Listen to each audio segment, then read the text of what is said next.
Heat oven to 350 and line 2 pans. Whisk together eggs, oil, and sour cream. Add vanilla, cardamom, and both sugars. Mix until smooth. Heat will sift in the dry ingredients. Add the flour, cocoa powder, baking powder, and soda.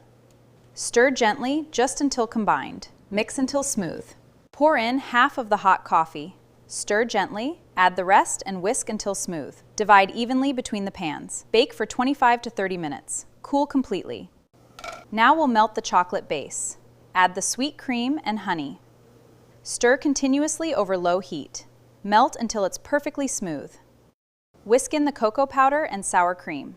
Mix until it's glossy and smooth. Place in the fridge for 20 minutes. Now it's the perfect spreadable consistency. Place 1 cake round on a plate. Spread a generous layer of frosting. Stack the second layer. Frost the top and sides completely. Refrigerate for 2 hours to set. Now you can slice and serve. And eating it.